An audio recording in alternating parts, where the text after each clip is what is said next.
उनकी जो सूची है वो इस तरह से दी जाए ताकि रीडेबल फॉर्म में हो, कि उनको सर्च किया जा सके, सर्चेबल फॉर्म में हो। क्योंकि आपको ये पता है कि राहुल गांधी की प्रेस कॉन्फ्रेंस के बाद पहले ये पीडीएफ फॉर्म में थी, यानी कि बहुत आसानी से आप या हम कोई भी उसमें अपनी डिटेल्स को सर्च कर सकते थे। लेकिन अब इसको स्कैन फॉर्म में कर दिया गया है, यानी कि अगर आपको अपनी कोई भी इंफॉर्मेशन लेनी है तो आपको हो सकता है मिले ही ना, या फिर आपको इतनी दिमाग की पच्ची करनी पड़े कि आपको लगे कि छोड़ो। तो कैसे चुनाव आयोग रातों रात चीजों को बदल रहा है, ये बात आज प्रशांत भूषण ने कही और राहुल गांधी की प्रेस कॉन्फ्रेंस का उन्होंने हवाला दिया। तो आप ये सोचिए कि जस्टिस सूर्यकांत ने क्या कहा। जस्टिस सूर्यकांत ने कहा कि किस प्रेस कॉन्फ्रेंस की आप बात कर रहे हैं, उन्हें इसके बारे में नहीं मालूम। आप सोच सकते हैं क्या ऐसा है, जिसको करोड़ों लोगों ने देखा हो, जो आपकी तरह जो प्रेस कॉन्फ्रेंस फैली हो, चाहे उसके पक्ष में हो या विपक्ष में हो, हर कोई इसके बारे में बात करता हुआ नजर आ रहा है। सुप्रीम कोर्ट के जजेस भी तो इसी दुनिया में, इसी देश में रहते हैं। क्या वो ये कह सकते हैं कि उन्हें ये नहीं पता कि राहुल गांधी की वो कौन सी प्रेस कॉन्फ्रेंस है, किस प्रेस कॉन्फ्रेंस के बारे में बात की जा रही है? जस्टिस सूर्यकांत अगर ये बात कहते हुए नजर आते हैं तो आप समझ लीजिए कि उनका नजरिया किस तरफ है। हालांकि we are nobody to comment on it, लेकिन फिर भी जिस तरह से ये पूरा मामला जाता हुआ नजर आ रहा है, इसमें दो पहलू हैं। एक तरफ जो याचिकाकर्ताओं के जो वकील हैं, जो लगातार अपनी बहुत मजबूत दलीलें देते हुए नजर आ रहे हैं। कल तो योगेंद्र यादव ने बाकायदा तौर पर जो मृत लोग थे, जिनका नाम काट दिया गया था कि वो मर चुके हैं, उनको बाकायदा तौर पे कोर्ट में शामिल कर दिया। और आज प्रशांत भूषण ने जो दलीलें दी और ये कहा कि एक तरह से उन्होंने ये कहा कि भाई अब जलेबी की तरह घूमना अब ये बंद हो जाए और अब बस अंतरिम फैसला आप इस मामले पे दे दीजिए। भले ही आपको चुनाव आयोग को सुनना हो, आप चुनाव आयोग को बाद में सुन लीजिएगा, क्योंकि कल 14 अगस्त और फिर उसके बाद 15 अगस्त यानी कि छुट्टी, और फिर उसके बाद जस्टिस सूर्यकांत ने कहा कि उन्हें कॉन्स्टिट्यूशनल बेंच में भी जाना है। अब आप ये सोचिए कि यहाँ पर अब कल भी सुनवाई जारी रहेगी। कल जो शुरू का आधा घंटा है, 11 सवा 11 के आसपास ये सुनवाई शुरू होगी और शुरू का आधा घंटा याचिकाकर्ताओं को दिया जाएगा और फिर उसके बाद चुनाव आयोग अपना पक्ष रखेगा।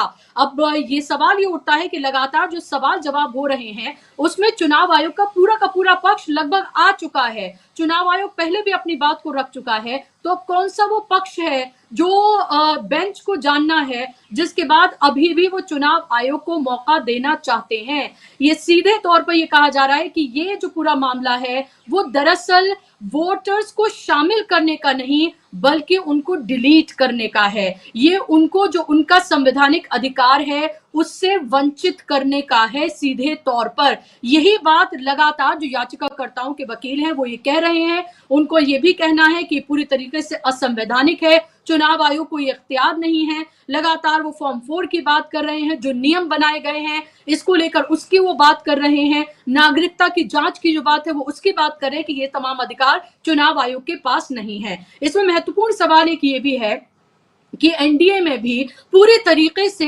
एक ऊहापोह की स्थिति देखने के लिए मिल रही है। एक बेचैनी है, बेकरारी है, और कहीं ना कहीं जो एनडीए के घटक दल हैं वो इंडिया को अलग से ही सही धन्यवाद करते हुए नजर आ रहे हैं कि भाई आप हमारा मसला उठा रहे हैं, थैंक यू फॉर दिस। ये एनडीए के घटक दल जो हैं बीजेपी के अलावा वो करते हुए नजर आ रहे हैं। बीजेपी क्या कर रही है? बीजेपी प्रेस कॉन्फ्रेंस कर रही है, राहुल गांधी प्रियंका गांधी पर वार प्रतिवार कर रही है। और अगर ये पूरा का पूरा मामला आप ये सोचिए, चुनाव आयोग यानी कि एक संवैधानिक संस्था, यानी कि इंडिपेंडेंट संस्था, उसका काम है फ्री एंड फेयर इलेक्शन कराना, उसकी पार्टी बीजेपी क्यों बन रही है? बीजेपी अगर ये कह रही है कि भाई केरल में भी आप ये देखिए कि 9 ऐसे वोटर्स निकले हैं जिनको एक ही मकान पर वो रजिस्टर्ड थे, उसकी शिकायत हुई है, उन्होंने बात रायबरेली की भी की थी, तो आपको तो जाके सीधे तौर पर चुनाव आयोग में शिकायत करनी चाहिए। लेकिन वो ऐसा नहीं कर रहे हैं, क्योंकि सीधे तौर पर इसका फायदा किसी एक पार्टी को अगर मिल रहा है तो उसमें वो खुद हैं भारतीय जनता पार्टी। जो विपक्ष का इल्जाम है, विपक्ष का सीधे तौर पर कहना है कि ये पूरी धांधली, चाहे डिलीशन की या एडिशन की जो भी हो रही है, किस तरह का ये पूरा गेम प्लान है, अलग अलग तरीके से कैसे बोगस वोटर्स को रजिस्टर कराया जाए, एक ही मकान में कितने कई सौ लोग जो हैं वो रजिस्टर्ड हो, या फिर कैसे जो मृत है उनको जिंदा है उनको मृत कर दिया जाए और उनके वोट के अधिकार से उनको वंचित कर दिया जाए। ये दरअसल SC ST OBC मुसलमानों के वोट का अधिकार उनसे छीनने गरीबों का जो वोट का अधिकार है उनको छीनने की पूरी प्लानिंग है, ताकि बिहार का चुनाव जो है, बिहार की गद्दी हथियाई जा सके। क्योंकि जो नरेंद्र मोदी हैं उनकी पूरी स्थिति को आप समझिए, बिहार गया तो दिल्ली की गद्दी भी गई, ये पूरा का पूरा मैसेज एक तरह से साफ है। आज एक और जो बड़ी और बहुत महत्वपूर्ण खबर है, जो आपने मेरे हेडिंग में भी देख ली होगी, राहुल गांधी। आज एक बड़ा दावा जो है जगन मोहन रेड्डी की तरफ से किया गया। उन्होंने एक प्रेस कॉन्फ्रेंस की, उस प्रेस कॉन्फ्रेंस में उन्होंने ये कहा, ये उनका दावा है कि राहुल गांधी चंद्रबाबू नायडू से संपर्क में है हॉटलाइन के जरिए। ये उनकी तरफ से कहा गया है, जगन मोहन रेड्डी की तरफ से ये कहा गया है। और ये कहा गया है कि तेलंगाना के जो चीफ मिनिस्टर हैं वो दरअसल चंद्रबाबू नायडू और राहुल गांधी के बीच में वो दरअसल जो बातचीत है हॉटलाइन पर वो करा रहे हैं। ये उनका इल्जाम है। कितना दम है नहीं है वो अलग बात है, लेकिन बाकायदा तौर पर प्रेस कॉन्फ्रेंस करके उन्होंने इन बातों को कहा है। हमें इंतजार करना होगा कि कांग्रेस की तरफ से क्या इसको लेकर कहा जाता है, लेकिन आप सुनिए कि उनका क्या कुछ कहना है। Andhra. And what about Rahul Gandhi there in Delhi? When he talks about vote chori, why does he not make a statement on Andhra? Where the highest 12.5% is the vote difference between what was announced versus the counting day when the votes were counted. The difference was 12.5%. The highest what this man can ever speak of.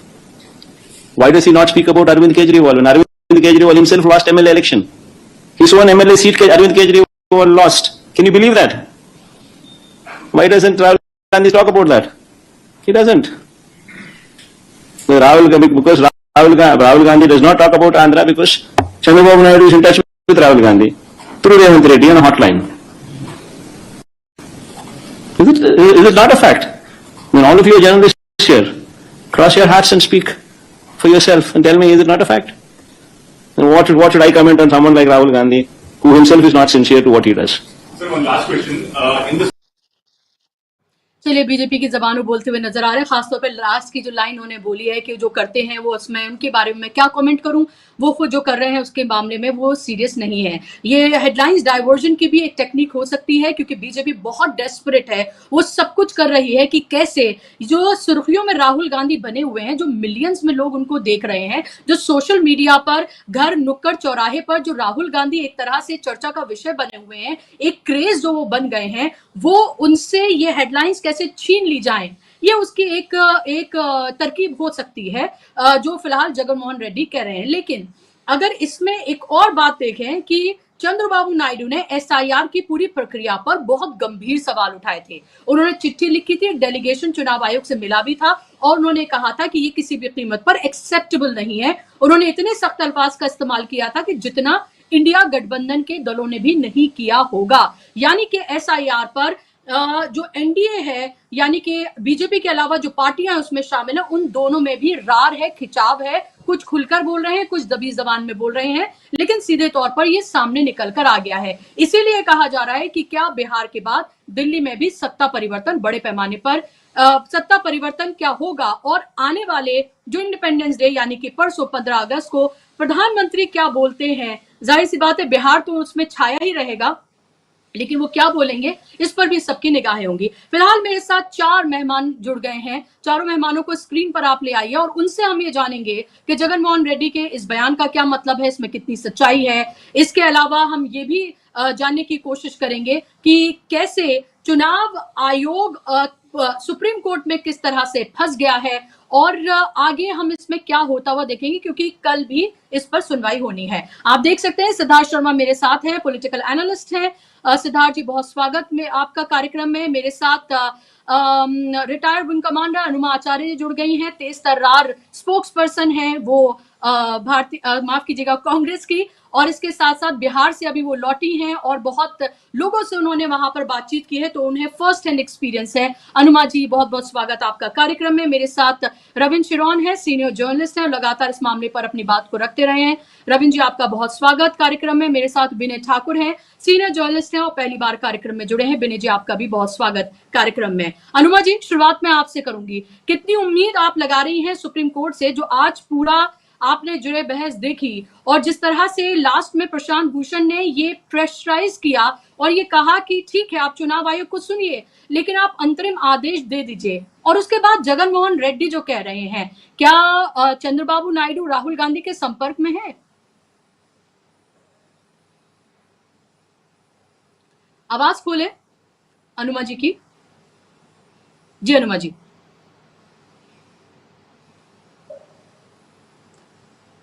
अनुमा जी आपने unmute किया हुआ है।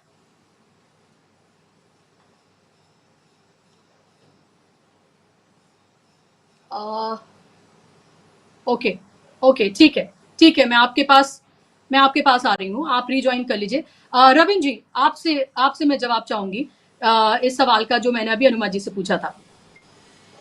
देखिए, अब ये तो अनुमा जी बताएंगे कि वो राहुल गांधी के संपर्क में है या नहीं है, लेकिन देखिए इस तरह का बज़ तो है, इस तरह की बातें तो हो रही हैं कि भाई राहुल गांधी ने जो इश्यूज उठाए हैं उसमें अक्रॉस द पार्टी लाइन उनको बेनिफिट मिल रहा है या सपोर्ट मिल रही है, और केवल इंडिया गठबंधन के नहीं बल्कि अलग अलग लोगों ने, अलग अलग पार्टीज के जो लोग हैं उन्होंने इस बारे में अपनी राय खुलकर व्यक्त की है।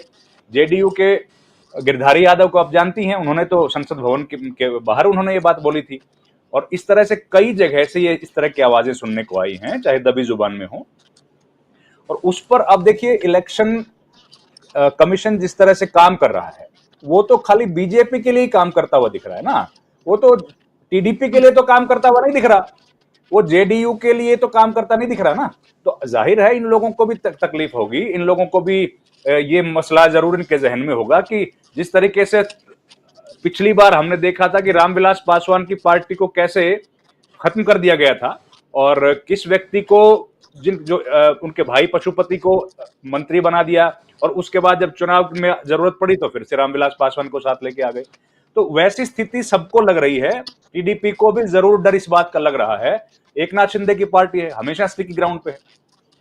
तो ये बात बिल्कुल सही है, जो इश्यूज राहुल गांधी ने रेज किए हैं उसकी आवाज में अपनी आवाज कई एनडीए के घटक दल मिलाना चाहते हैं, लेकिन उनकी राजनीतिक मजबूरी है, पर अंदर खाते वो लोग जानते हैं कि चुनाव आयोग का जो रवैया है वो जमहूरियत के खिलाफ है, और जमहूरियत के खिलाफ अगर है तो जाहिर है उनके राजनीतिक दल के भी खिलाफ है। अब देखिए अगर बिहार में कुछ चुनाव में हार जीत होती है, जो ऊंच नीच कुछ होती है, अगर ऐसी स्थिति में जेडीयू का क्या भविष्य है? जेडीयू पार्टी आपको लगता है कि नीतीश कुमार की हार के बाद एक महीना भी चल सकती है? उसकी स्थिति आप जानती हैं क्या होगी। तो इसलिए ये बात सही है कि इलेक्शन कमीशन की जो कारगुजारियां हैं उनसे लोग परेशान हैं, अलग अलग पॉलिटिकल पार्टीज के मन में ये भय व्याप्त हो रहा है कि ये जिस तरह काम कर रहा है वो एक दिन इनके साथ भी हो सकता है। आज राहुल गांधी ने जो इश्यूज रेज किए हैं, आज तो ठीक है वो एकनाथ शिंदे की पार्टी के सांसद 48 वोट से जीत गए, लेकिन कल वो हार भी तो सकते हैं ना, क्योंकि ये इलेक्शन कमीशन तो एक ही पार्टी के लिए काम कर रहा है। अब ये चैलेंज तो सब पॉलिटिकल पार्टीज के लिए है, और इसीलिए अगर हॉटलाइन पे वो बात कर रहे हैं जिसका कि कंफर्मेशन अनुमा जी दे देंगी थोड़ी देर में, तो मुझे लगता है कोई अचरज की बात नहीं है, क्योंकि सब पॉलिटिकल पार्टीज बैक चैनल से अपने डिस्कशन चालू रखती हैं। और कब प्रधानमंत्री तो बोल ही चुके हैं ना कि भैया वो तो अपना झोला उठा के चले जाएंगे, तो झोला उठा के पीएम जाएंगे तो बाकी लोगों को तो अपना जुगाड़ देखना पड़ेगा ना, वो कहां जाए झोला उठा के। तो हो सकता है राहुल गांधी का घर उनको दिखता हो कि यहाँ झोला रख देंगे, तो इसलिए टीडीपी जो है वो अपना रास्ता ढूंढ रही हो, कोई बड़ी बात नहीं है। और ऐसी खबर हमको जेडीयू से भी सुनने को मिल सकती है, विनय जी इसको कंफर्म कर देंगे थोड़ी देर में, लेकिन ये खबरें खूब चल रही हैं कि आरजेडी और जेडीयू के बीच में पिंगें बढ़ रही हैं, उन लोगों की बातचीत बढ़ रही है। तो हो सकता है इस तरह की खबरें हमको कई पॉलिटिकल पार्टी से सुनने को मिले, क्योंकि अब जो स्थिति बन गई है, केवल भारत का जो सुप्रीम कोर्ट है उसको इस बात का पता नहीं है, बाकी पूरे हिंदुस्तान को पता है राहुल गांधी की प्रेस कॉन्फ्रेंस में क्या क्या बातें हुई थी। मेरे ख्याल से प्रशांत भूषण कल उनको बता देंगे कि क्या बातें हुई थी, आज बता भी दिया होगा, बाकी अनुमा जी इस बात को और कंफर्म कर देंगे। बिल्कुल, मैं आपके पास लौट रही हूँ। अनुमा जी, पहली बात तो मैं कंफर्मेशन चाहूंगी कि राहुल गांधी की और क्या चंद्रबाबू नायडू की हॉटलाइन पर बात हो रही है। दूसरा, आज जब प्रशांत भूषण ने ये कहा कि भाई आपने रातों रात राहुल गांधी की प्रेस कॉन्फ्रेंस के बाद जो है फिर से मुझे लग रहा है कि अनुमा जी का फ्रेम फिर से फ्रीज है। चलिए मैं आ रही हूँ सिद्धार्थ जी के पास, विपिन जी के पास मैं आ रही हूँ। सिद्धार्थ जी, आप इस बात में कितना दम देखते हैं? और सवाल मेरा ये भी कि प्रशांत भूषण ये कहते हैं, राहुल गांधी की जब बात वो कहते हैं और ये कहते हैं प्रेस कॉन्फ्रेंस की जब बात करते हैं, तो जस्टिस सूर्यकांत कहते हैं कि कौन सी प्रेस कॉन्फ्रेंस, किसकी बात आप कर रहे हैं? ये तो हास्यास्पद ही है। ये मतलब एक तरह से इस पर क्या कहा जाए, अल्फाज नहीं मिल रहे हैं और इससे बहुत सारे सवाल भी और जिज्ञासा भी पैदा होती है। आपका पहला कमेंट। जी मेरे ख्याल से भाजपा का जो वोट चोरी का जो ये पूरा का पूरा अभियान चला है, ये केवल एसआईआर तक अब सीमित नहीं रहा। एसआईआर केवल बिहार तक सीमित है, लेकिन भाजपा वोट चोरी करती है। वो चाहे चंडीगढ़ के मेयर के चुनाव में चोरी करे, चाहे हरियाणा में करे, चाहे महाराष्ट्र में करे, चाहे दिल्ली में करे, या अभी जिस तरह से राहुल गांधी ने दिखाया कि बेंगलोर के महादेवपुरा में करे। ये विषय अब कश्मीर से कन्याकुमारी तक सड़कों पे बात की जा रही है कि गली गली में शोर है, भाजपा वोट चोर है। अब ऐसी स्थिति में सुप्रीम कोर्ट के सामने ये जो विषय है, सुप्रीम कोर्ट इस मामले में अब सुप्रीम कोर्ट बहुत सीमित हो गया। ये मामला अब सुप्रीम कोर्ट के दायर से, सुप्रीम कोर्ट की शक्ति से, सुप्रीम कोर्ट के जिसे कहते हैं ना ऑर्बिट से, उसके गुरुत्वाकर्षण से बाहर का मामला है। वो माने या नहीं माने, क्योंकि सुप्रीम कोर्ट क्या कर सकता है? सुप्रीम कोर्ट अधिक से अधिक तीन ही चीज कर सकता है। या तो वो कहेगा कि एसआईआर जारी रखो, या तो वो कहेगा कि एसआईआर खारिज करो, या तो वो कहेगा कि एसआईआर में कुछ सुधार करो। ये तीन के अलावा चौथी चीज तो सुप्रीम कोर्ट कहेगा नहीं। लेकिन ये सारी चीजें जो है ना, ये तकनीकी बातें हैं। तकनीकी बात क्या है मैं आपको बताता हूं। हम लोग बचपन में एक पढ़ते थे कि हवाई जहाज यातायात का वैध साधन है। हवाई जहाज यातायात का वैध साधन है। कोई पूछे तो बिल्कुल सही है, गलत बात नहीं है। लेकिन क्या हवाई जहाज यातायात का व्यवहारिक और व्यापक साधन है? असल सवाल तो यह है कि यातायात का साधन तो है, लेकिन क्या वो व्यवहारिक साधन है, क्या वो व्यापक साधन है? तो भारत की 90% जनता का उत्तर आ जाएगा कि हवाई जहाज यातायात का साधन तो हो सकता है, लेकिन न तो वो व्यवहारिक है और न ही वो व्यापक है। तो ये अब पूरा का पूरा बिल्कुल स्पष्ट हो गया है कि भाजपा और चुनाव आयोग भारत के गरीब ग्रामीण श्रमजीवियों का अस्तित्व मिटाने की कोशिश कर रही है। कल जो सुप्रीम कोर्ट में दो लोग आए थे, जिनके पास जो जिंदा है लेकिन उनको मृत घोषित किया था, वो क्या थे? भारत के गरीब ग्रामीण श्रमजीवी लोग थे। अब मुझे बताइए, इसमें तकनीकी कुछ भी खोज लेंगे, लेकिन अगर ट्रंप के नाम से वोटर कार्ड बन रहे हैं, अगर कुत्ता और बिल्ली के नाम से क्या कहते हैं आईडी कार्ड बन रहे हैं, 125 साल की कोई महिला पहली बार वोटर बनने की कोशिश कर रही है, 5000 लोग उत्तर प्रदेश में भी वोट करते हैं और बिहार में भी वोट करते हैं, एक एक घर में क्या कहते हैं जी मेरा एक काउंटर क्वेश्चन ये है कि ये आपको नजर आ रहा है, रविंद्र जी को नजर आ रहा है, बेनर्जी जी को भी नजर आ रहा होगा, मुझे भी नजर आ रहा है, ठीक है, देश के ज्यादातर लोगों को नजर आ रहा है। ये बात जो आप कह रहे हैं, सुप्रीम कोर्ट को नजर नहीं आ रही ये बात? सुप्रीम कोर्ट इस बात को क्यों नहीं कह रहा कि इस सब में खामी है? हाँ, ये हम एक्सेप्ट कर रहे हैं कि खामी है। अगर इस तरह की त्रुटियां अगर पाई जा रही हैं, ये आज प्रशांत भूषण ने कहा एक घर में 250 के करीब अगर वोटर्स हैं तो उसमें वो चौंक रहे हैं। इतनी चौंकने वाली क्या बात है? आप देखिए ना कि क्या सारा खेल जो है वो खुलकर सामने आ गया है। अब तो ये आम जनता जो है अपना कंप्यूटर खोल के इस पर चेक कर रही है, हालांकि अब उसको भी बदला जा रहा है। जी, मैंने उसका बताया ना कि दिक्कत यह है कि ये जो वोट कट रहे हैं ना, ये गरीब ग्रामीण श्रमजीवियों के वोट कट रहे हैं। मुझे बताइए कि जो सुप्रीम कोर्ट में मिलॉर्ड्स बैठे हैं, वो क्या वो गरीब हैं, क्या वो ग्रामीण हैं, क्या वो श्रमजीवी हैं? वो अमीर हैं, शहरी हैं और बुद्धिजीवी हैं। अमीर शहरी बुद्धिजीवी और गरीब ग्रामीण श्रमजीवी में बहुत अंतर होता है। तो उनको ये चीज भले सुनाई नहीं दे रही है क्योंकि वो एक सुप्रीम कोर्ट में रहते हैं, लेकिन भारत में तो कश्मीर से कन्याकुमारी तक सड़क पे जाइए तो यही चर्चा है कि गली गली में एक ही शोर है कि भाजपा वोट चोर है। ऐसे में सुप्रीम कोर्ट इसको, यही मैं कह रहा हूं कि ये अब सुप्रीम कोर्ट की शक्ति से, उसकी इच्छा से बाहर हो गया ये मामला। अब एसआईआर का मामला सुप्रीम कोर्ट का जजमेंट से बाहर का मामला है। ये जनता ने अपने हाथ में ले लिया है। अब जनता ने जिस चीज को अपने हाथ में ले लिया है, तकनीकी रूप से सुप्रीम कोर्ट कुछ भी जजमेंट दे, मैंने कहा ना 3 में से एक जजमेंट देगा, या तो कहेगा कि एसआईआर जारी रखो, या तो कहेगा खारिज करो, या तो कहेगा सुधार करो। ये तीनों ही चीज जो है वो तकनीकी है, व्यवहारिक नहीं है। जिस तरह से हवाई जहाज में यात्रा, हवाई जहाज एक यातायात का वैध साधन है, लेकिन हवाई जहाज यात्रा करने का, यातायात का व्यवहारिक साधन नहीं है, व्यापक साधन नहीं है। तो इसलिए सुप्रीम कोर्ट एक जजमेंट कुछ भी दे सकता है। लेकिन अब ये मसला सुप्रीम कोर्ट की शक्ति से बाहर जा चुका है, ये सामाजिक विषय बन गया है, लोग इसको सड़कों पे चर्चा कर रहे हैं। इसीलिए मेरा निवेदन है कि ये विषय अब सुप्रीम कोर्ट तक सीमित नहीं है, क्योंकि ये सड़कों का विषय आ गया है। इसीलिए ये विषय अब सड़क पे चल रहा है, लोग इसकी चर्चा कर रहे हैं। सुप्रीम कोर्ट क्या कहेगा? सुप्रीम कोर्ट बहुत कहेगा, तो यही कहेगा ना। मान लीजिए याचिकाकर्ताओं के विरुद्ध जजमेंट आया, तो सुप्रीम कोर्ट ये कहेगा कि ठीक है, हमने देख लिया कि ट्रंप भी बिहार का वोटर बन गया, हमने देख लिया कि कुत्ता बिल्ली भी बिहार का वोटर बन गया, हमने ये भी देख लिया कि भारत में जनसंख्या बढ़ रही है, लेकिन बिहार में जनसंख्या घट गई, 65 लाख लोग गायब हो गए। बिहार में एक एक घर में क्या कहते हैं, एक ही कॉन्स्टिट्यूएंसी में 5,000 लोग उत्तर प्रदेश के बिहार में भी वोट करते हैं। एक ही जीरो नाम के घर पर 1 लाख वोटर हैं। 124 साल की एक महिला है, वो पहली बार वोटर बन गई है। ये सब देखते हुए भी हम मानते हैं कि ये चुनाव, ये काम ठीक है।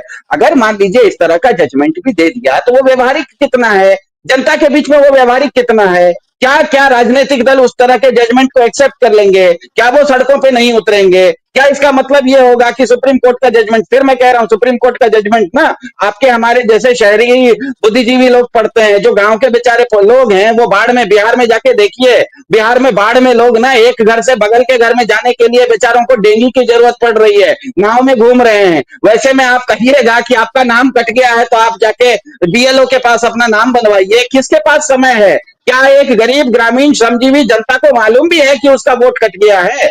इसीलिए मैं ये कह रहा हूं कि सुप्रीम कोर्ट केवल और केवल इसमें जो भी जजमेंट देगा, चाहे इसको खारिज भी वो करेगा ना, तो वो केवल एक तकनीकी जजमेंट होगा, वह व्यवहारिक जजमेंट नहीं होगा। और यह विषय सामाजिक रूप से इतना ज्यादा फैल गया है कि अब ये सुप्रीम कोर्ट की शक्ति से, उसके विचारों से, उसके निर्णय से जनता के मन में ये चीज कुछ अलग ही बैठ गई है। और जनता के मन में एक बार जब चीज बैठ जाती है, तब सुप्रीम कोर्ट कुछ भी करे। बांग्लादेश में भी सुप्रीम कोर्ट के, बांग्लादेश में भी चुनाव हुए थे जनवरी 2024 में, वहां की शेख हसीना वो चुनाव जीत के आई थी। उसके बाद किसी ने न्यायपालिका में गुहार की, तो न्यायपालिका ने भी उनके पक्ष में जजमेंट दिया।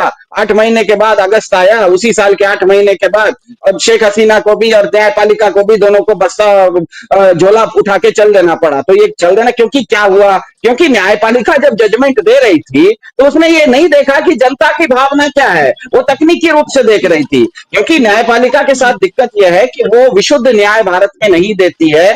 भारत की न्यायपालिका एक तरह से बंधन में बंधी हुई है।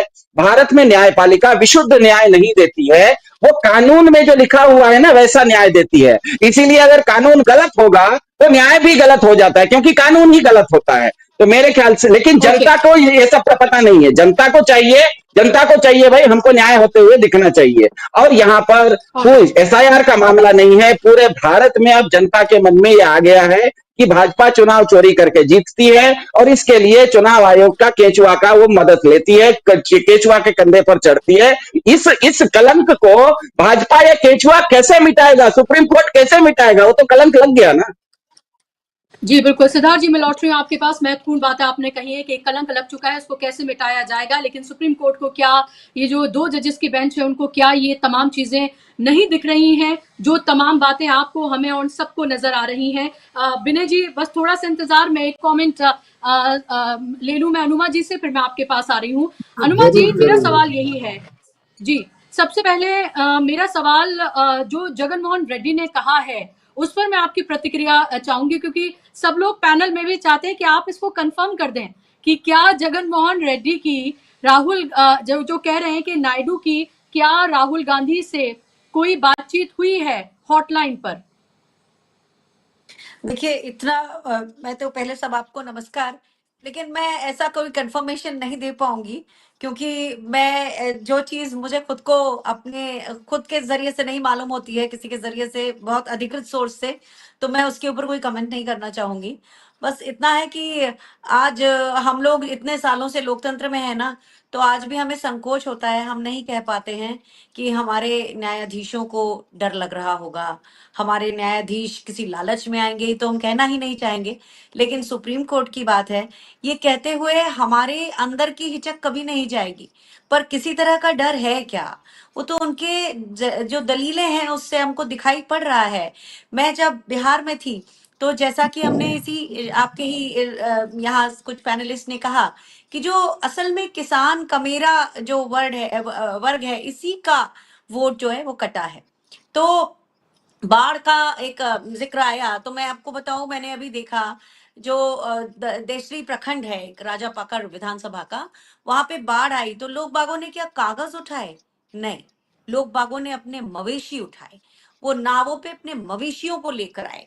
जो भी हमने नावें देखी हैं उनमें इंसान, उसके माल असबाब और उसका जो मवेशी है और उसका चारा, तो ये उनकी प्रायोरिटी है। जब आदमी की जान जा रही है, उस गांव को मैंने देखा कि लगभग 1000 घर वहां पानी में डूब गए हैं, सारे लोग सड़क पर आकर बैठे हुए हैं और साथ में ही उनके भैंस गाय ये सब हैं। तो ऐसे में सुप्रीम कोर्ट शायद किसी और भारत में रहती है और कहीं किसी और भारत का निर्णय कर रही है, लेकिन जो बिहार का सच है वो यही है कि इस समय बिहार में बाढ़ चल रही है। मैंने एक जगह, एक गांव है रामपुर दिलावर, वहां पे मैंने बैठ के बात की, तो मैंने लोगों से पूछा कि आपने क्या अपने जन्म प्रमाण पत्र या कौन से दस्तावेज बीएलओ को दिए? तो लोगों ने बहुत साफ कहा कि उन्होंने अपने आधार कार्ड दिए, क्योंकि बीएलओ ने वही मांगा था। उसने कहा तो था जन्म प्रमाण पत्र, पर किसी के पास नहीं था, तो उसने हमसे आधार कार्ड लिया। आज मैंने अपने ट्विटर के टाइमलाइन में वही वीडियो पोस्ट कर दिया है। वो 30 जुलाई का वीडियो है, जिस दिन मैं उन लोगों से बातें कर रही थी। तो अगर सभी का आधार कार्ड से ही उनका ये हुआ है, एनरोलमेंट हुआ है या अपलोड किया हुआ है डेटा, तो सुप्रीम कोर्ट किस दुनिया में रह रही है? क्या वो ये कैसे कह सकती है कि आधार कार्ड जो है वो आपका नहीं मान्य होगा? मैं एक बात पे विश्वास करती हूँ कि हर हर अंधेरे को चीरता है कोई सूरज कभी, हर सदी के पास होता है सवेरा एक नया। तो राहुल गांधी जी ने जो एक अलख जगाई है, जैसा कि अभी सिद्धार्थ जी ने भी कहा, ऑनेस्टली, चाहे वो कोई ऑटो वाला है, चाहे उबर ड्राइवर है, हम जहां भी जा रहे हैं वहां लोग बाग इस पर बात कर रहे हैं और सबको ताज्जुब हो रहा है। जो सबके मन में एक था संदेह शुरू से ही, उस संदेह को अब बल मिल रहा है और उसी के कारण जो लेकिन अनुमा सरकार जी, है जस्टिस सूर्यकांत कह रहे हैं कि कौन सी प्रेस कॉन्फ्रेंस, उन्हें तो पता ही नहीं है कौन सी प्रेस कॉन्फ्रेंस की है राहुल गांधी ने। मैंने इसीलिए कहा कि हम जिस लोकतंत्र में रहते आए हैं और जिसमें जीने के आदी हैं, हम अपने जजों के लिए ये कह नहीं सकते हैं कि हमारा जो सर्वोच्च न्यायालय के जज साहब हैं वो डर रहे होंगे या किसी लालच के शिकार हो गए होंगे।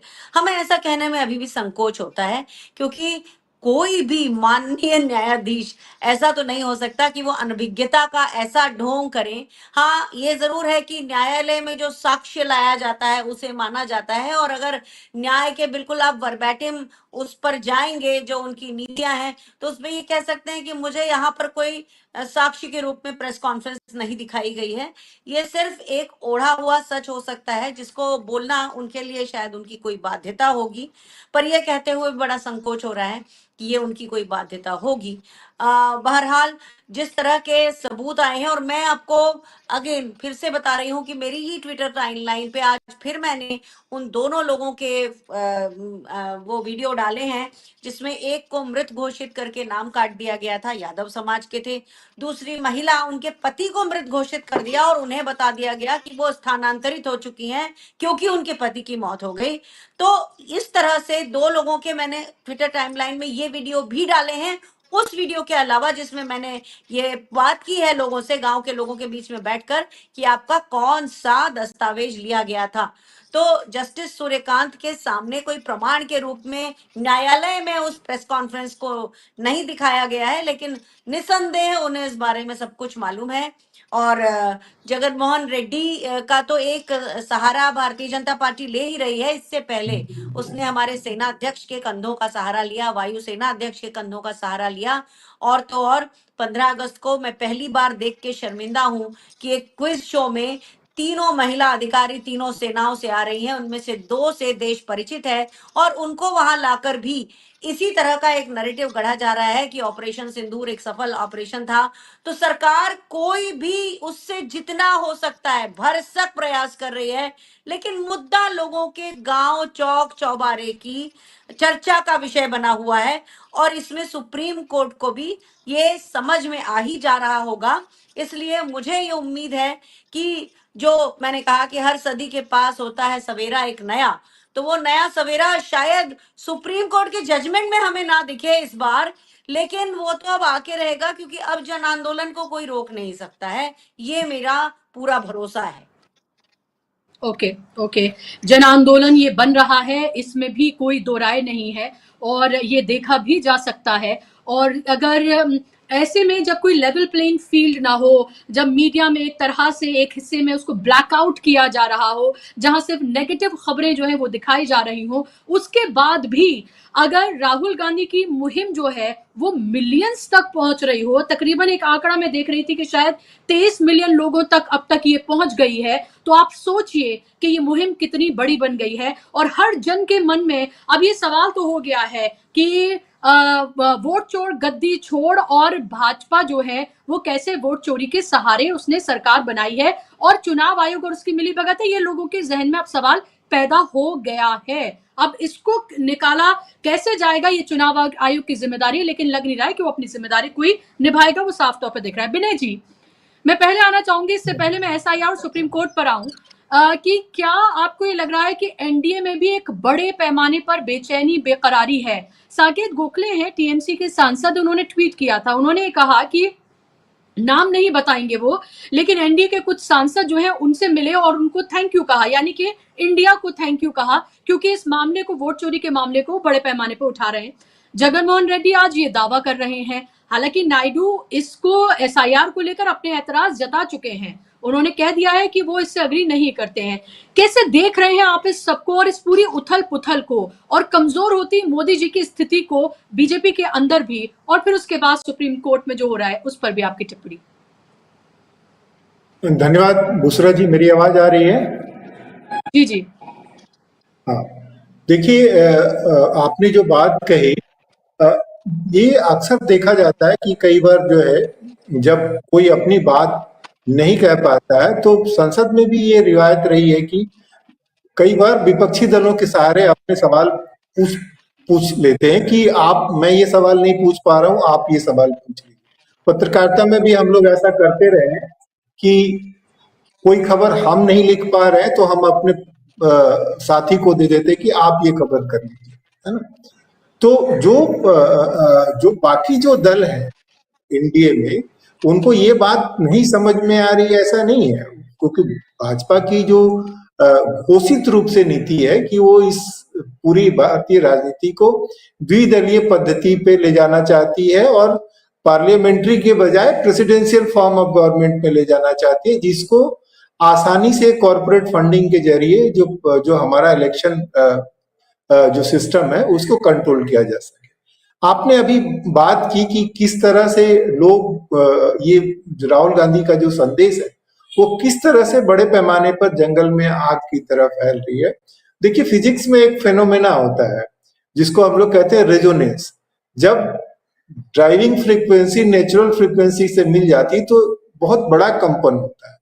वैसे ही जब कोई नेता या कोई आंदोलन जब लोगों की बात कहता हुआ लगता है, लोगों को ऐसा महसूस होता है कि ये उसकी बात है, तो उसका बड़ा इम्पैक्ट होता है और वो तमाम जो अवरोध होते हैं उसको किनारे कर करके आगे बढ़ देता है, चाहे वो शासन का हो चाहे वो कानून का।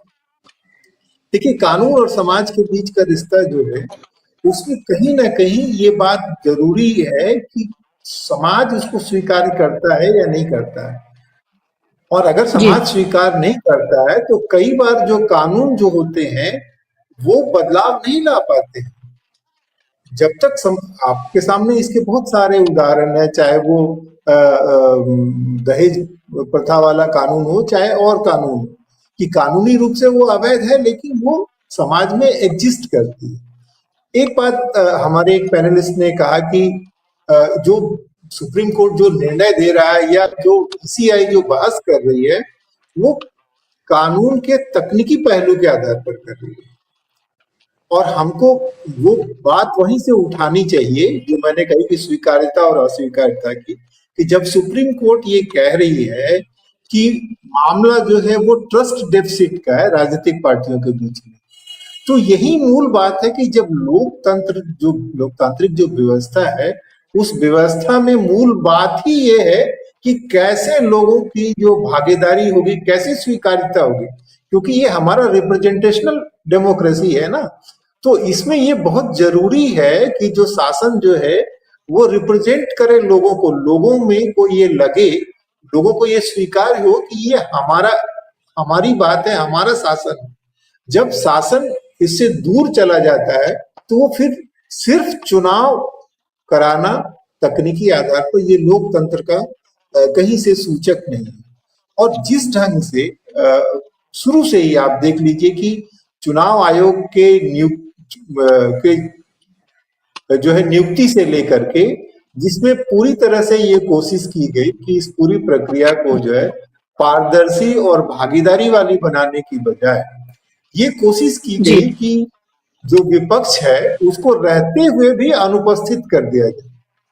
तो वहीं से पूरी प्रक्रिया आपको दिखती है। उसके बाद 2 कानून आप देखिए कि भाई जो वर्तमान जो चुनाव आयोग में जो काम कर रहे हैं और जो पदमुक्त हो जाए उनके खिलाफ कोई कानूनी कार्रवाई नहीं की जाएगी। ये जो इसको हम लोग बोलते हैं सर्कमस्टेंशियल एविडेंस, उसकी तरफ ये इशारा कर रहा है। बाकी आपने जो नायडू साहब की बात उठाई, तो उसमें नायडू साहब की जो भाजपा के साथ जो गठबंधन, चुनावी गठबंधन जो है वो उनका नेचुरल नहीं है। वो राजनीतिक मजबूरी की वजह से, और उनको पता है कि भाजपा जो है पहले ही मौके पे कैसे उसका गर्दन मड़ोड़ देगी, क्योंकि इसके पहले भी भाजपा जो है वो टीडीपी और जगन मोहन रेड्डी दोनों को जो है वो जिसको बोलते हैं धागे से बंधी कठपुतलियों की तरह नचाते रहे और दोनों को महसूस कराते रहे कि दूसरा पक्ष जो है तैयार है। और इसी परिप्रेक्ष्य में आप क्या विनय जी आप ये देख रहे हैं, जी विनय जी क्या आप इस तरफ ये देख रहे हैं कि जो परिस्थितियां फिलहाल बन रही हैं, जो पूरे देश में गुस्सा उबाल है, क्या हम ये देखेंगे कि मोदी जी अपना कार्यकाल क्या पूरा करते हुए आपको दिख रहे हैं, या आपको लग रहा है कि ऐसा कुछ हो सकता है कि सरकार गिर जाए? क्योंकि बैसाखियों पर टिकी हुई ये सरकार है, जेडीयू में भी बहुत बड़ी बेचैनी है और नायडू में भी बेचैनी है, सीधे तौर पर दिख रहा है। और अगर उन्हें कोई रास्ता नजर आएगा तो जाहिर सी बात है उस रास्ते को वो चुनेंगे जहां वो सांस ले सके।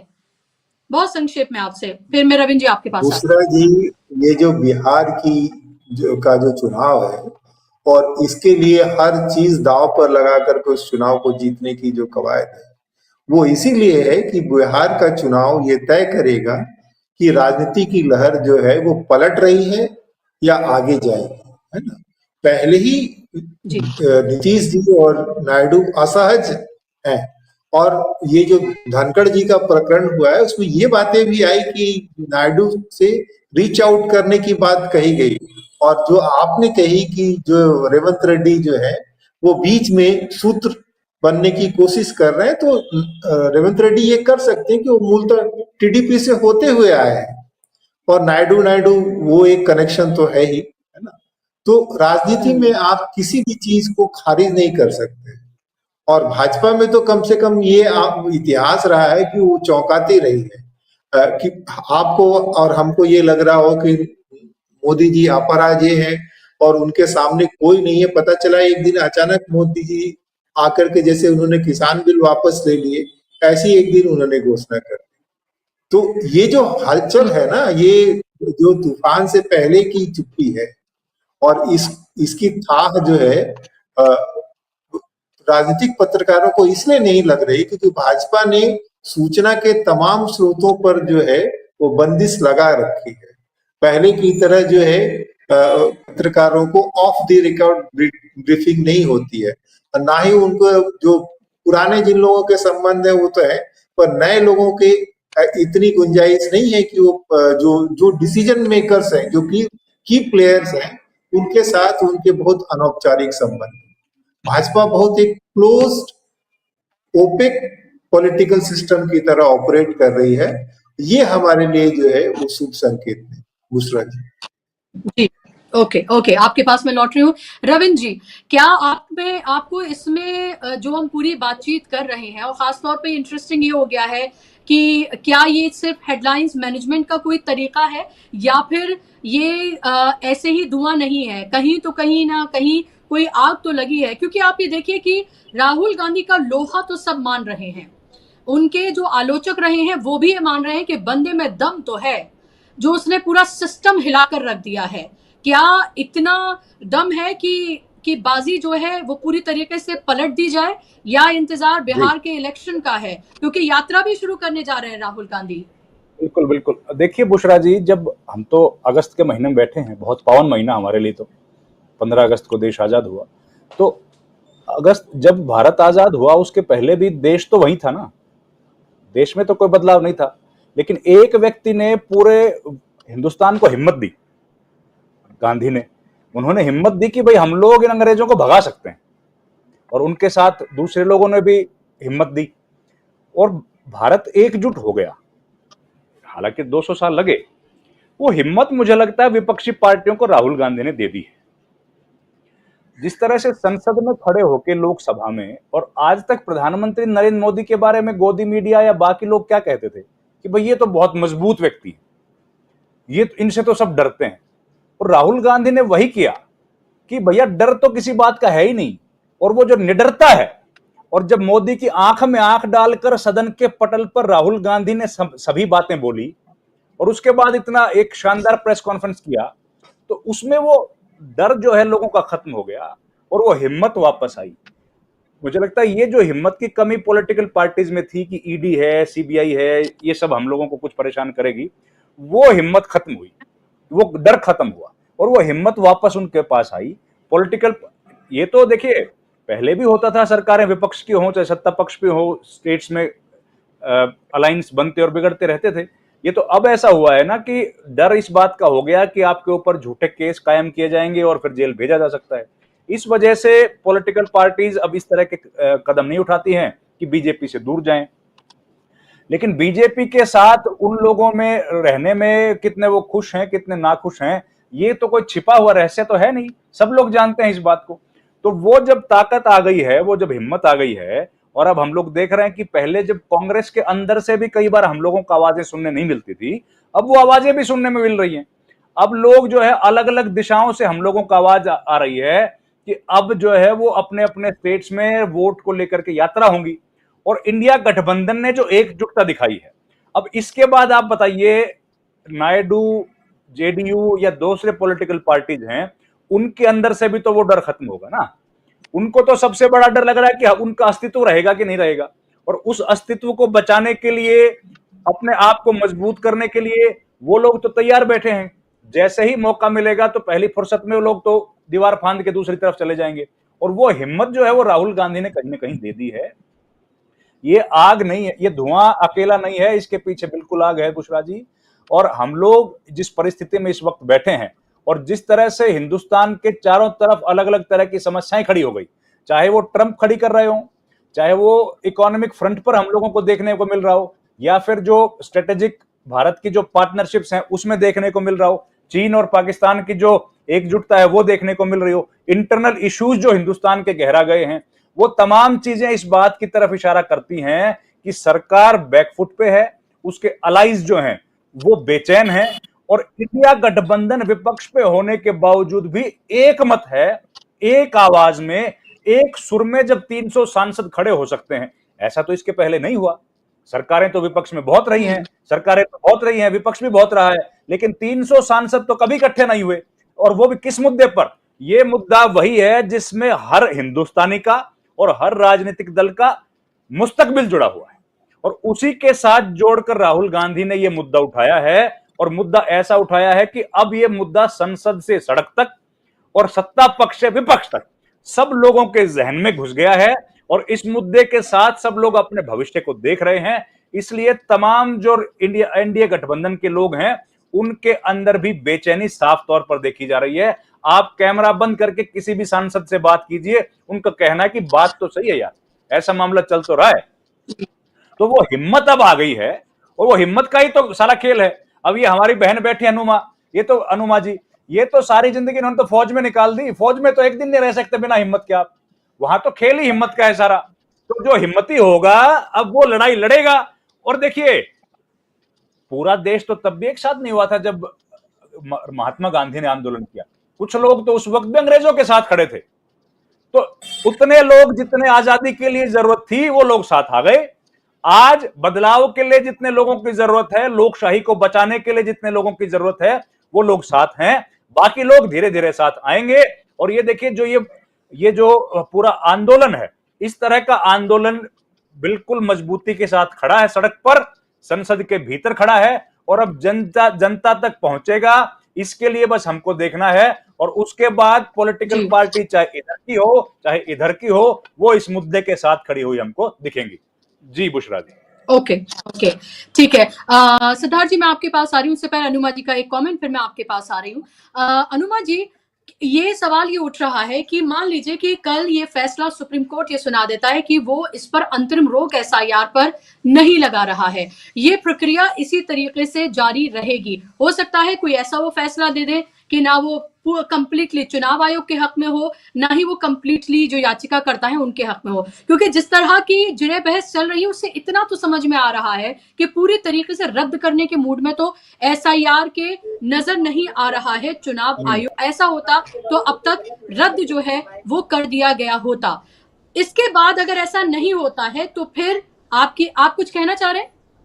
एक लाइन जोड़ दूं, मैं कहा कि हार की शुरुआत तो कल रात 12 बजे से हो चुकी। कल रात को 12 बजे एक क्लब का चुनाव था, हार की शुरुआत तो वहां से हो गई है। जी जी बिल्कुल वहां से हो गई है। और लोग कुछ इसको ऐसे दिखा रहे हैं कि राहुल गांधी और सोनिया गांधी जीत गए, उन्होंने जिनको सपोर्ट किया, क्योंकि वो वीडियो वायरल है जहां पर वो राजीव प्रताप रूडी से बात कर रहे हैं और वो पूछ रहे हैं कि क्या आप चुनाव लड़ रहे हैं, उन्होंने कहा यस, तो उन्होंने कहा ओके डोंट वरी, ये राहुल गांधी ने कहा है। उसके बाद लोग दूसरी तरीके से भी देख रहे हैं, कह रहे हैं कि राजनाथ सिंह 1 अमित शाह 0-0, यानी कि इस बार में राजनाथ सिंह जो है वो जीत गए हैं। लोग इस तरह से भी देख रहे हैं, क्योंकि आप इस तरह समझिए निशिकांत दुबे जो कि पूरी तरीके से वो मोदी के भक्ति में और अमित शाह के लिए वो इस तरह की बातें कहते हुए नजर आते हैं कि योगी आदित्यनाथ को वो पूरी तरीके से ये कह देते हैं कि उनकी तो कोई हैसियत ही नहीं है।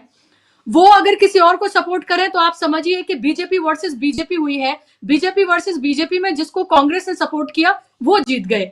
तो ये बड़ा इंटरेस्टिंग है जिसकी चर्चा लगातार हो रही है। अनुमा जी आपकी प्रतिक्रिया, फिर सिद्धार्थ जी, और फिर उसके बाद विनय जी आपके पास आ रही हूँ मैं। अगर सुप्रीम कोर्ट ने कल कोई न्यूट्रल निर्णय दिया या उसके एसआईआर के समर्थन में दे दिया, तो इतिहास के काले पन्नों में सुप्रीम कोर्ट का नाम तो हमेशा के लिए दर्ज हो जाएगा। एक तो ये बात है, क्योंकि हम विश्व के सबसे बड़े लोकतंत्र के लोग हैं और उसमें विश्व का सबसे बड़ा चुनावी घोटाला हुआ है। और उसके साथ खास बात यह है कि विश्व की सबसे बड़ी ऐसी प्रेस कॉन्फ्रेंस हुई है जिसमें उस घोटाले का पर्दाफाश हुआ है। उसके बाद भी अगर लोकतांत्रिक अदालत इसके एसआईआर के पक्ष में फैसला देती है तो लोगों का न्यायालय से विश्वास पूरी तरह उठ जाएगा। जिस एक बहुत महीन धागे से भरोसा अब भी जुड़ा हुआ था सुप्रीम कोर्ट से, वो खारिज हो जाएगा। और साथ में लोगों को ये समझ में आ जाएगा कि अब ये लड़ाई हमको ही लड़नी है, हम ही को इसमें साथ देना है। जैसे अभी हमारे एक भाई ने कहा कि डर लोगों के अंदर से खत्म हो गया है। तो गांधी जब आए थे 2015 में, उसके पहले भी कांग्रेस थी, लेकिन गांधी ने आके सबसे बड़ा मूल मंत्र दिया, डरो मत। और उसी मूल मंत्र को राहुल गांधी ने भारत जोड़ो यात्रा के दौरान बनाया, सबसे पहले उसे दोबारा बोला, और बहुत लोग आज उसको अपने व्हाट्सएप के ऊपर या ट्विटर के ऊपर ये स्टेटस बनाकर रखते हैं, डरो मत। तो वो जो कांग्रेस जहां से जिस विचारधारा से शुरू हुई थी, उसी विचारधारा के साथ कांग्रेस ने जो खुलासा किया है, मुझे नहीं लगता कि किसी दूसरे दल में ऐसी ताकत थी। और सही भी है, कांग्रेस को ही करना चाहिए, वो इतनी पुरानी, सबसे पुरानी पार्टी है, देश की आजादी लेकर आई है। तो इसलिए कांग्रेस की ये जो पहल है, हम इसे विपक्ष विपक्ष कहते रहे, लेकिन इसमें सूत्रधार, इसमें पहल करने वाली कांग्रेस रही है। और यही हमको तसल्ली देता है कि आगे चल के जो 17 तारीख से यात्रा निकल रही है, और मैं भी उस समय बिहार में रहूंगी, वो हमें और बताएगा कि किस मोड़ पे ये हमें लेकर जा रहा है। और लोग जितने जुड़ेंगे उससे ये तय होगा कि बिहार में सरकार किसकी बन रही है, और क्या वहां एसआईआर के पक्ष में फैसला आने के बाद लोग किस तरह से जन आंदोलन उठाते हैं। क्योंकि बिहार जन आंदोलनों की धरती रही है, जन आंदोलन वहां से उठा करते रहे हैं। तो इतिहास शायद अपने आप को एक बार फिर से दोहराने जाएगा। बुशरा जी। जी, ओके। महत्वपूर्ण बात आपने कही है और ये देखना होगा, बहुत लोगों को उम्मीद है 17 तारीख की उस यात्रा से, जहां पर सबको एक साथ देखा जाएगा। रविंद्र जी, आप कुछ कहना चाह रहे हैं? अपनी बात को रखिए, फिर मैं सिद्धार्थ जी के पास जा रही हूँ। अच्छा, ठीक है, ओके। सिद्धार्थ जी, आपसे मेरा, क्योंकि वक्त की कमी है, संक्षेप में आपसे और फिर विनय जी से, कि वही सवाल जो अभी मैंने अनुमा जी से पूछा कि अगर ऐसा नहीं होता है तो क्या आपको लग रहा है कि ये क्या एक बड़ा जन आंदोलन, जो हमें सोशल मीडिया पर, जो हमें एक बातचीत में घर घर में जो हमें नजर आ रहा है, क्या सड़कों पर हमें नजर आएगा? क्या जो हम ये देख रहे हैं कि डॉग्स राइट के लिए तो लोग सड़कों पर बहुत बड़े पैमाने पर उतरे हैं, क्या अपने वोट के अधिकार के लिए वो इससे ज्यादा बड़े पैमाने पर उतरेंगे? क्या इतनी जागृति हो जाएगी अगर एसआईआर पर रोक नहीं लगती है तो?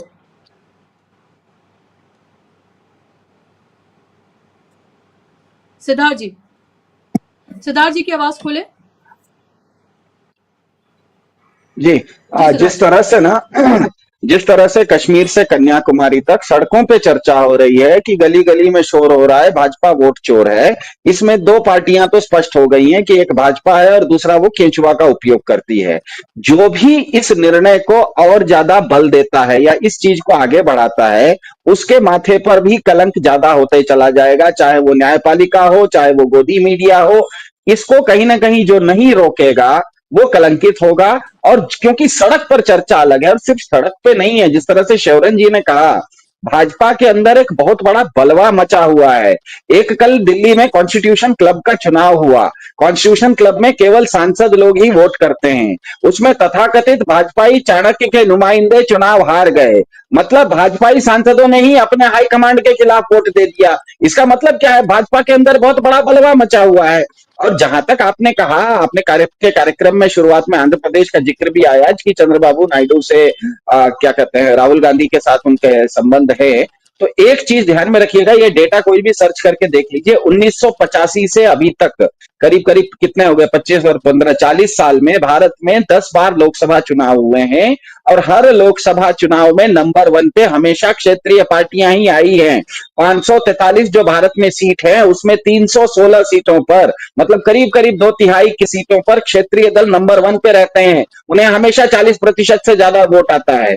और सबको पता है कि भाजपा क्षेत्रीय दलों के साथ क्या करती है। पहले शिवसेना की सीढ़ी कंधे पे चढ़ के महाराष्ट्र में सत्ता में आती है, उसके बाद शिवसेना को निगल लेती है। पहले नवीन पटनायक के कंधे पर आके उड़ीसा में सत्ता में आती है, उसके बाद नवीन पटनायक को निगल लेती है। तो भाजपा एक ऐसा अजगर है जो जिससे भी लिपटता है उसको एकदम पूरी तरह से उसकी सांस रोक देता है।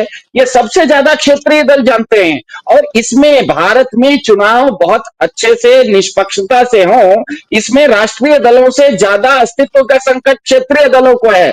क्योंकि राष्ट्रीय दल एक आध राज्य में चुनाव हार भी जाते हैं तो उनके पास दूसरा क्षेत्र होता है। मान लीजिए कर्नाटक में चुनाव कांग्रेस हार गई, तो कम से कम कांग्रेस को पता है कि चलिए तेलंगाना में तो हमारी सरकार है, कहीं और राज्य में है। लेकिन मान लीजिए टीएमसी अगर चुनाव हार गई, क्या कहते हैं, बंगाल में, तब तो उसका तो अस्तित्व कहीं दूसरे जगह नहीं है। तो चुनाव निष्पक्षता से हो, ये एसआईआर नाम की चीज उनके राज्य में नहीं हो, भाजपा की धांधली कहीं पर नहीं चले, इसमें सबसे ज्यादा सेल्फ इंटरेस्ट क्षेत्रीय दलों का है। इसीलिए आपको देखने को मिल रहा है कि जैसे ही कांग्रेस ने इस विषय को क्या कहते हैं खुलासा किया, क्षेत्रीय दल जो उनके इंडिया गठबंधन के सदस्य नहीं भी हैं, वो भी उस चीज में साथ हो गए। क्योंकि हमें पता है आने वाले बंगाल के चुनाव में टीएमसी कांग्रेस के खिलाफ चुनाव लड़ने वाली है, क्योंकि अस्तित्व का मामला है। इसका मतलब ये नहीं है कि वो, इसका मतलब ये कह सकते हैं कि तकनीकी रूप से वो शायद इंडिया अलायंस का सदस्य नहीं है, लेकिन इस मामले में वो साथ देगी। क्योंकि अगर वोट चोरी होती है तो सबसे बड़ी मार पड़ती है क्षेत्रीय दलों के ऊपर, क्योंकि उस राज्य के अलावा उनका कहीं दूसरा बैकअप नहीं होता। कांग्रेस के पास या बीजेपी के पास दूसरा बैकअप होता है। एक राज्य में हार गए, चलो भाई किसी दूसरे राज्य में जीत गए। लेकिन इसीलिए मेरा, और भारत में 40% वोट 316 सीटों पर लोकसभा की, क्षेत्रीय दल नंबर 1 या नंबर 2 पे आते हैं, उनको हमेशा 40% वोट आता है। जहां तक मेरी जानकारी है अंदर खाने से, भाजपा के अंदर बहुत बड़ा बलवा मचा हुआ है। भाजपा के अंदर में ही इस तरह की चिंता हो गई है, क्योंकि लोग सड़कों पे ये बात कर रहे हैं। लोग देखिए, कोई एक अगर चुना हुआ प्रतिनिधि है, भाजपा का वो प्रतिनिधि है, मान लीजिए अच्छे से ही चुनाव जीता है, फिर भी वो अगर क्षेत्र में जाता है और लोग कहेंगे अरे तुम्हारी पार्टी तो यार वोट चोर है क्या तुम लोग, तो उसको कितनी दिक्कत होती होगी, उसको कितना ऑकवर्ड फीलिंग आ रहा होगा, उसको कितना अटपटा लग रहा होगा कि अरे यार मैं तो ढंग से चुनाव जीता, फिर भी मेरे माथे के ऊपर कलंक है। तो मेरे ख्याल से आने वाला समय ये बहुत रोचक होने वाला है, और सुप्रीम कोर्ट को भी इस मामले में मेरे ख्याल से संज्ञान ले लेगा। अलग बातें हैं कि वो किस तरह झुकते हुए दिख रहा है, लेकिन मेरा ये मानना है कि हम लोग हाई स्कूल में ना, हम लोगों के सब लोगों ने हाई स्कूल में मुंशी प्रेमचंद की कहानी पढ़ी हुई है, पंच परमेश्वर। उसमें सीधा सीधा है कि बिगाड़ के डर से आप ईमान नहीं छोड़ सकते। हाई स्कूल में मैंने पढ़ा है, तो सुप्रीम कोर्ट के मिलॉर्ड्स ने भी पढ़ा होगा, कुर्सी की इज्जत वो भी रख लेंगे, ऐसा मैं मानता हूँ। मुंशी प्रेमचंद को तो पढ़ा ही होगा ना सब लोग। बिल्कुल बिल्कुल, बिगाड़ के डर से क्या ईमान छोड़ देंगे, ये सबसे ये क्रक्स है। और यही देखना है कि क्या जिस पर सबसे ज्यादा भरोसा है कि कहीं जब आपको सारी चीजें, उम्मीदें जब खत्म हो जाती हैं, तो सुप्रीम कोर्ट पे आप एक उम्मीद की नजर से आप देखते हैं। अब हालांकि सवाल यही है कि संवैधानिक संस्थाओं पर भी एक बड़ा सवालिया निशान तो लगा हुआ है। चुनाव आयोग ने अपनी साख खो दी है, न्यायपालिका की जो कुछ बची हुई है, हालांकि हमने बहुत टाइम पे देखा है कि किस तरह से इंसाफ जो है वो किए जाते हैं, पॉलिटिकली मोटिवेटेड भी होते हैं, ये भी हमने देखा है, इसमें कहने में गुरेज नहीं होना चाहिए। विनय जी, आखिरी और संक्षेप में आपसे मेरा सवाल कि क्या जो अभी सिद्धार्थ जी कहते हैं कि बलवा मचा हुआ है क्या भारतीय जनता पार्टी में, अगर मोदी शाह के खिलाफ जाकर अगर वोट कर दें लोग, तो इसका क्या मतलब निकाला जाए? 11 सालों में तो कभी देखने के लिए नहीं मिला। अब ये जो हो रहा है, क्या इसलिए कि उनकी पोजीशन बहुत कमजोर होती हुई नजर आ रही है? हालांकि ये एक कॉन्स्टिट्यूशनल क्लब का ही चुनाव था, लेकिन ये बताने के लिए बहुत कुछ था कि जिधर विपक्ष है, जिधर राहुल गांधी है, उधर जीत है। एक तरह का ये मैसेज तो गया है लोगों के पास।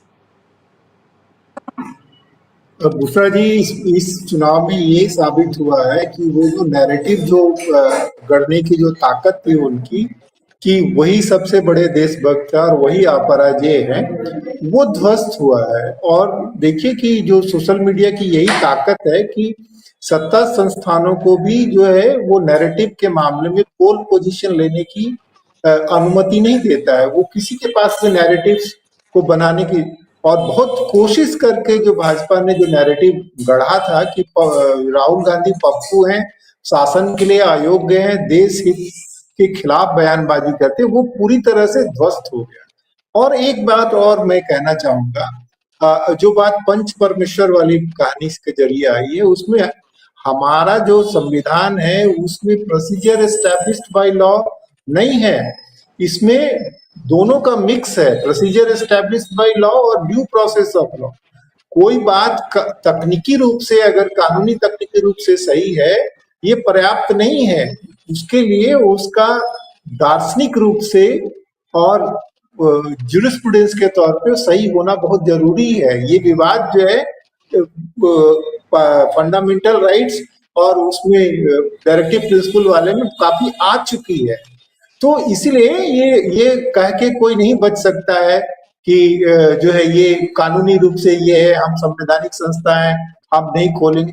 आपकी कहां से आप कहां पहुंचे, कहां तो हमने बहुत सारे देशों को लोकतंत्र की चुनाव प्रक्रिया के लिए प्रशिक्षण दिया है, और कहां आज हमारी पूरी जो है राजनीतिक व्यवस्था को लोग अपहरण करने में लगे। तो ये सवाल रहेगा, आपने जो कहा ना, ये सवाल रहेगा कि वो उनकी जो है प्रतिबद्धता जो है वो ड्यू प्रोसेस ऑफ लॉ का सम्मान करते हैं या नहीं करते हैं, लोकतंत्र में उनका विश्वास है या नहीं है। जैसे हम बोलते हैं गार्डन जो जैसे इम्प्टी फॉरेस्ट होता है, ऐसे ही वो इम्प्टी डेमोक्रेसी नहीं लागू कर सकते। दूसरा जी, जी, बिल्कुल। ज़ाहिर सी बात है और ये देखना बेहद महत्वपूर्ण होगा। कल का दिन बहुत महत्वपूर्ण है, इस लिहाज से कि कल 11 सवा 11 के बजे आधा घंटा पहले याचिकाकर्ताओं को दिया जाएगा और फिर चुनाव आयोग को मौका दिया जाएगा। जस्टिस सूर्यकांत जो है वो बहुत ज़्यादा इस मामले पे उन्होंने ज़ोर दिया कि चुनाव आयोग को मौका दिया जाए, तो चुनाव आयोग को मौका दिया जाएगा और उसके बाद अब ये देखना होगा कि कल लोकतंत्र की, संविधान की जीत होती है या फिर यहाँ क्वेश्चन मार्क लगा के मैं छोड़ देती हूँ, आगे नहीं कहूंगी। बहुत बहुत शुक्रिया अनुमा जी आपका, सिद्धार्थ जी आपका, रविंद्र जी आपका और विनय जी आपका। कार्यक्रम का हिस्सा बनने के लिए, समय देने के लिए बहुत बहुत धन्यवाद। धन्यवाद, शुक्रिया आप तमाम दर्शकों का भी। नमस्कार।